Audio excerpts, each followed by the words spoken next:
Hello and welcome to the autoX show. On the show today, the Maruti Suzuki Ciaz with a brand new diesel engine takes on the venerable Honda City.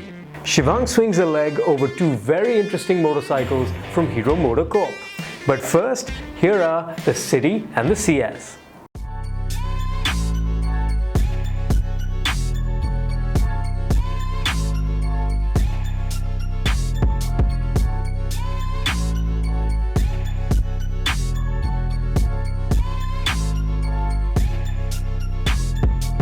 In this age of SUVs, the Maruti Suzuki Ciaz and the Honda City have still been managing to bring home some decent sales numbers. And who knows, once the BS6 norms kick in April 2020, maybe these more efficient cars will see a higher demand.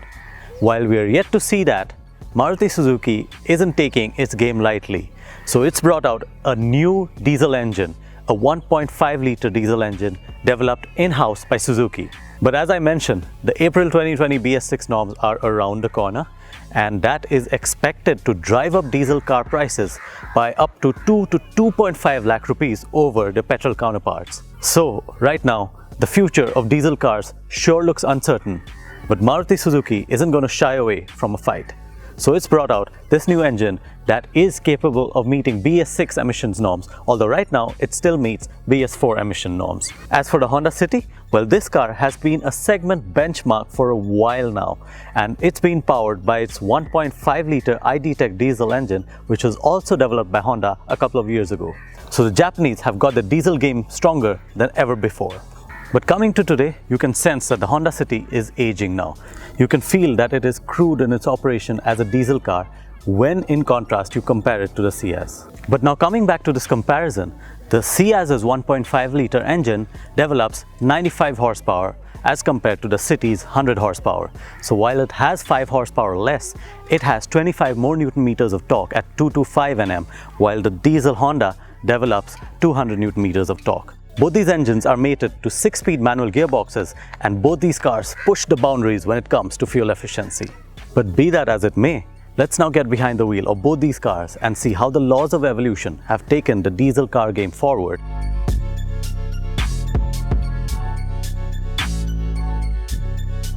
Now, as I've mentioned, this is Suzuki's brand new 1.5-litre diesel engine. They've put a lot of work into it, and it's very evident because this is by far the most refined diesel engine in its class. At 1.5 litres, or even if you consider bigger 1.6-litre diesel engines, this thing is just so refined. Most of the time it's so quiet you can't even hear it, and overall I have to say that it shows that as time progresses, technology and mechanicals, they become better, and that's very evident. Now all of this is very nice because we finally have a diesel car that you can drive almost as effortlessly as a petrol car. Yep, that's right, the clutch pedal in this car is just so light, you will never guess while driving that it's a diesel car. Moving over to this gearbox, while the throws are very light, there's only one complaint I have here, and that is every time you engage gear, that final sound is always there in every gearbox, and you get a solid feel of shifting into a particular gear. That's of course there in this car, but there's a secondary sound. It's something that you're not used to in near about any car, so it's not a very reassuring feeling. That's my complaint here, but I'm nitpicking because otherwise this is flawless. It's such a comfortable diesel car to drive, and it's so quiet as well. Of course, as you push on, there is a slight amount of engine noise that comes in, but if you're using the stereo again, you can't really tell at all. Now there are two reasons why this engine is so quiet.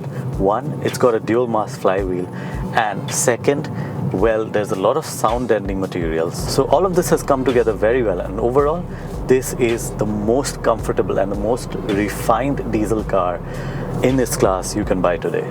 But coming back to this engine, again I have to say, just as hard as Suzuki has worked at refining this engine, it has also worked very hard to make it very easy to drive overall. So there is virtually no turbo lag, none at all. Just from the get-go, you engage gear and you depress the throttle, and even off boost is very, very decent throttle response. So you tend to pick up speeds very easily and in a very seamless manner. And even when the turbo comes on, when full torque is available to you, that's when also you don't get a kick in your back acceleration under linear driving. And overall, this engine, again, it loves to rev. So whereas other diesels in this segment, they tend to run out of steam at around 4,000 RPM, but not this. Suzuki's new 1.5 diesel engine just loves to rev. There's plenty of punch, even past 4,000 RPM, up to 4,500, and even as you head towards 5,000 RPM, this engine will still be pulling. Moving over to suspension setup, the Ciaz has always had a stiff suspension setup. Now this car, the diesel, feels a little bit softer, but otherwise the ride is very pliant. It's very comfortable. The car cushions bumps with absolute ease and finesse. In fact, the suspension is also very quiet, and when you start driving faster, this car remains very confident at high speeds. So overall, the Ciaz diesel feels like it's a very well put together package. It's very refined and it's very comfortable to drive. It's very fuel efficient as well. This is now even more fuel efficient than the Honda City diesel. Yep, so there's a new king over here. But I have to point out at this stage that the 1.3 liter diesel engine Ciaz with a mild hybrid system, that has an even higher fuel efficiency rating than this car at over 28 kilometers to the liter, just over 28 kilometers to the liter. So you see, Maruti's mild hybrid system actually works. It makes cars way more fuel efficient than they actually can, because this is a new powertrain. But without the mild hybrid system, it simply cannot touch the efficiency figure of even the age-old 1.3 liter multi-jet diesel engine sourced from Fiat. Now, I think there's a very good reason why Maruti Suzuki has not offered the mild hybrid system with this new engine.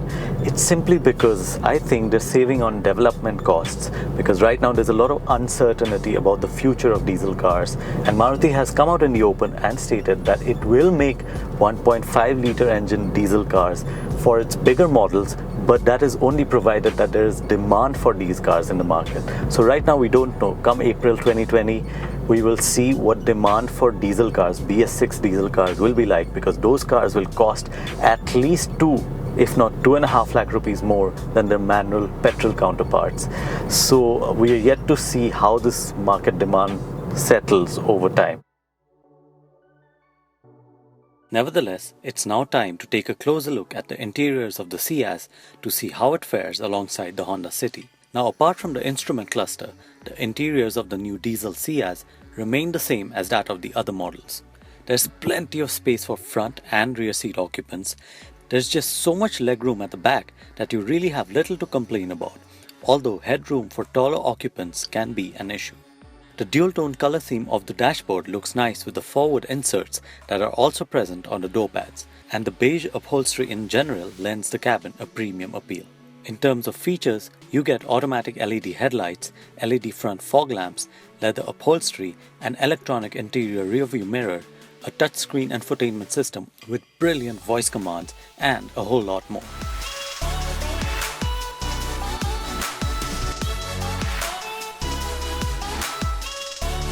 Now the Honda City diesel, this is now quite an aged car. It's been around on the market for a long time. And when the car first came out, this car featured Honda's new iD-Tech diesel engine that has an all-aluminum head and block. The result? Well, it is super efficient. This car has always been very, very fuel efficient. Now once you get going, there is a fair amount of turbo lag from this engine, so you need to change gears, and the clutch and the gearbox themselves, they are a little old school now. They feel a little heavy, especially the clutch, whereas newer iD-Tech powered Honda cars like the WRV, the most recent new model, in that there's a phenomenal change. Honda's really worked hard over time to refine its iD-Tech powertrain, but sadly the City shows its age, and all of this is very evident. So once you get out on the road, whenever you're accelerating, there's a fair amount of diesel engine noise, and it's always going to be prominent. Now this engine makes 100 bhp and 200 newton meters of torque. Now, of course, the mid-range is where the meat of the power band is for this car. Typical of a diesel engine, it runs out of steam when you push it to the top end.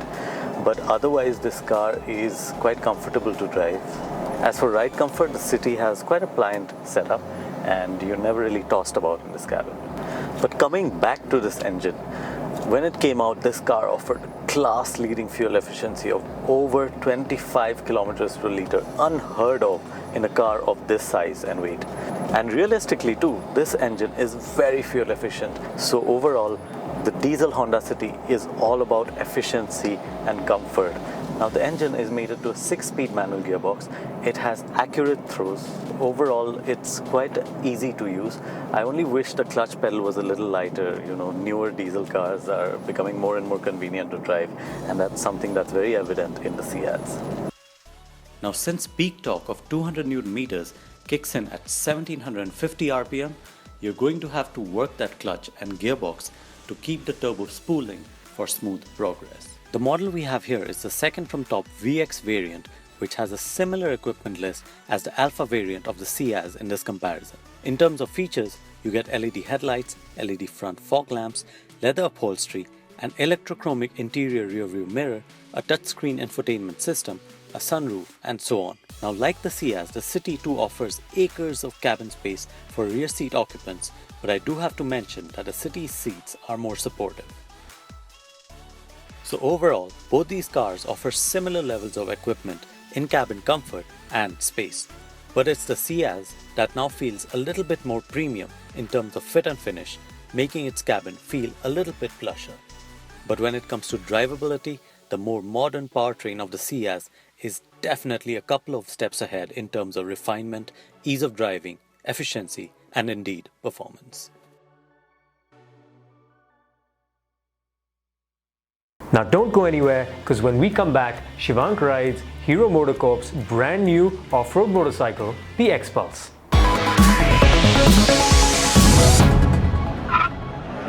Welcome back to the AutoX show. Now last year in February at the Auto Expo, Hero MotoCorp showcased a brand new entry-level off-road motorcycle. So it's been a long time coming, but finally here it is.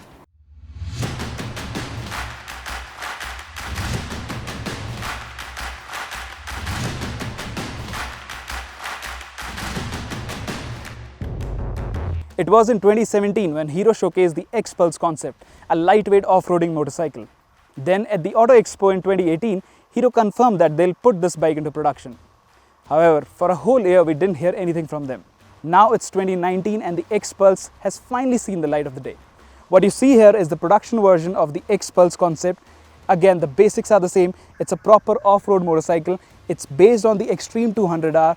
That means it gets the same engine, but otherwise everything has been engineered to make it go off-road. So could you say that good things come to those who wait, or is it too little too late here? Well, to find out, we are going to ride this motorcycle in its natural habitat. We have come to the Big Rock Dirt Park in Bangalore. Proper off-road zone. There is everything here that you can throw at it. And so we are going to put this bike to its paces here, and let's find out if it really is a proper lightweight entry-level off-road motorcycle.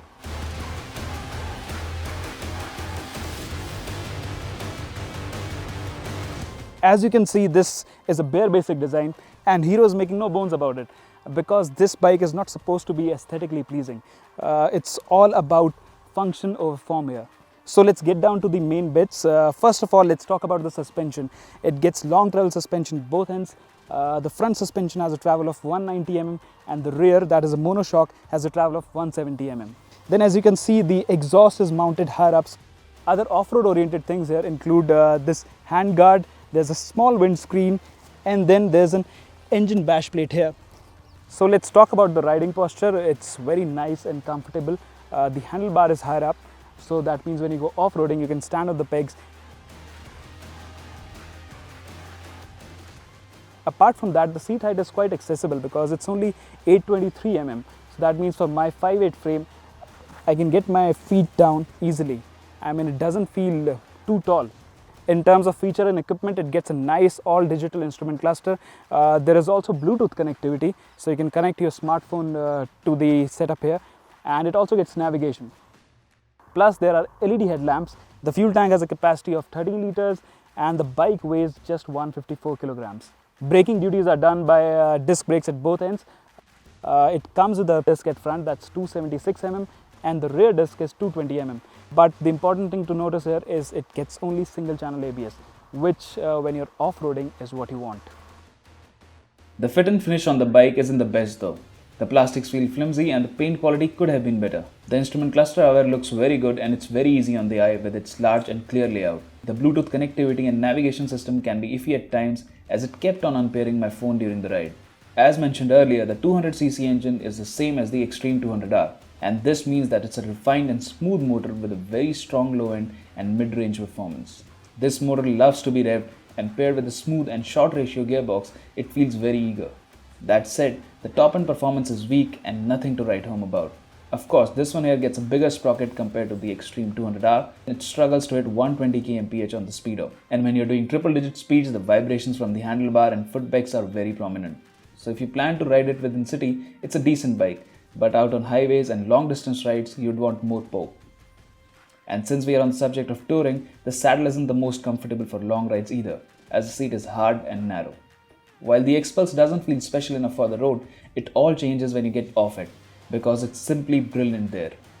With its long travel suspension, crisp throttle response and short gear ratios, the XPulse is a hoot to ride on uneven surfaces. What I really loved about it is that it's very friendly and forgiving to newbies. The feather-light weight, the balance of the chassis, the handling, everything will inspire you to push it harder lap after lap. For example, while the suspension feels decidedly firm on the road, it works wonders when you go off-road. The balance between compression and rebound damping is very well calibrated, and I can't remember an instance where the front forks bottomed out. And this shows that there is a hand of Hero's Motorsport division and CS Santosh in developing and fine-tuning the XPulse. However, if you don't want an off-road bike and want something that's better for the road, there's one more version of the XPulse. So this right here is the second variant. It's the XPulse 200T. Now T here stands for touring. That means this bike is more road focused. So as a result, there are a lot of changes. First of all, it doesn't get spoke wheels. Instead, it gets alloy wheels, and they're smaller in size, 17-inch on both ends. Now coming to the suspension setup, it has the exact same front fork, 37mm dia, but the travel is short. So that means this has a travel of only 130mm. At the back also it gets a monoshock, but this is 7-step preload adjustable. Now the biggest mechanical change in this motorcycle is the fact that it comes with a carburetor and not a fuel injection unit. As per Hero, they have done this to keep the cost in check. Apart from that, the performance is identical. Even the engine specification, it has the same power and torque figures. So performance wise, there is no difference per se.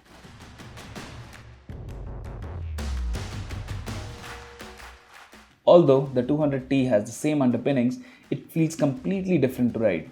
I felt the engine to be a little less refined and the ride quality was even stiffer.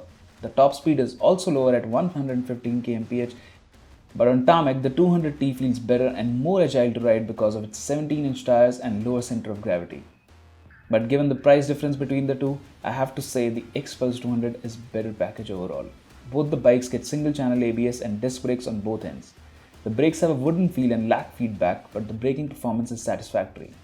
One thing that I found impressive in this regard is the ABS calibration, because it's less intrusive and doesn't kick in abruptly, and this really matters when you're riding on loose surfaces or gravel.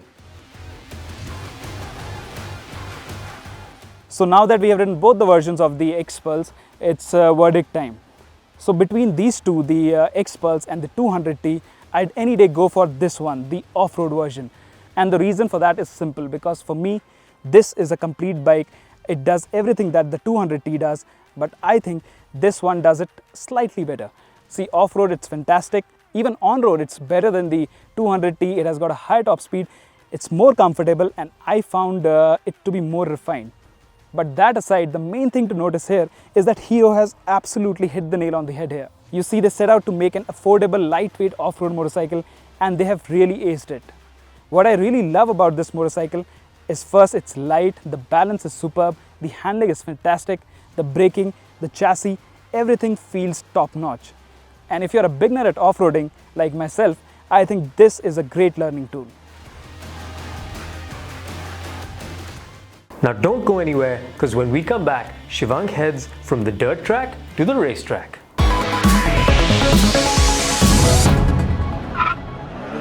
Welcome back to the AutoX show. Now Hero may be better known for its commuter motorcycles, but they're certainly adding a little bit of diversity to their range, as we've just shown you with the XPulse. Well, here's a little bit more of that diversity. This time, it's the Xtreme 200S.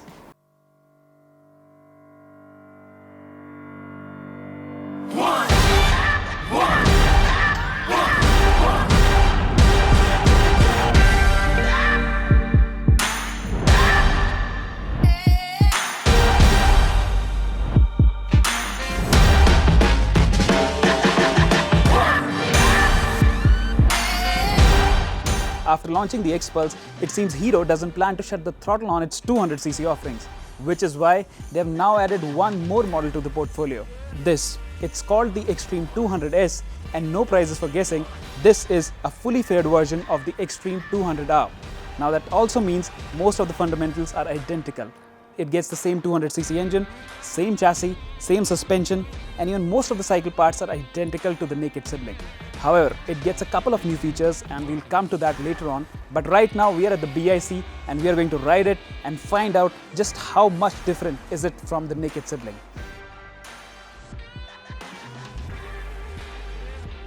So speaking of the design, which is its main highlight, of course it's a fully fared motorcycle, so it looks bigger than the Xtreme 200R. But it gets a couple of new features. For example, it has a full LED headlamp, and there is also an all-digital instrument cluster that comes with Bluetooth connectivity so that you can pair your smartphone with the bike, and it also has navigation. But that aside, the engine, the brakes, the tires, everything is identical to the Xtreme 200R. Overall, I think Hero's design thing has done a decent job, because this bike, to my eye, it looks quite proportionate, and it's not an oddball design like the old ZMR. The engine, chassis and suspension geometry are all identical to the Xtreme 200R. The 200cc air-cooled motor churns out 18.2 bhp and 17.1 Nm of torque in a smooth and effortless manner. It feels quite brisk and eager till 7000 rpm, but runs out of steam post that, and the handlebar gets quite buzzy with vibrations at higher RPMs. So, performance-wise, there's hardly any difference between this and the naked version. However, out on the open road, expect the 200S to have a better top speed of around 120 to 125 kmph on the speedo because of its fairing. The gearbox is a 5-speed unit and has a light touch action. Braking duties are carried out by disc brakes on both wheels, and single-channel ABS is fitted as standard. The brakes aren't the sharpest and the front lever has a wooden feel, but they shed speed confidently. As for its handling, it's more or less unchanged, which is good news. Despite a heavier front end, the 200S has a quick and agile steering, and like the 200R, the front end feels very lively. Around corners, it's quite confident and stable, and there's no guesswork involved. It's a very predictable handling machine. So on the whole, I think Hero has done a decent job with this bike, that is turning the Xtreme 200R into the S version, the fully fared version. Things that I really like about this bike is its sweet handling, plus the engine performance is also decent. Of course, it's not the most powerful or most exciting unit, but this bike will keep you entertained. And then there comes this styling, the main USP of this bike. It definitely looks big, it definitely looks imposing, and I think a lot of young buyers, especially college students, would prefer this bike. Plus, the icing on the cake here is its pricing. Hero has managed to price it just under $1 lakh. It costs 98,500, which I think for this bike is a really good pricing.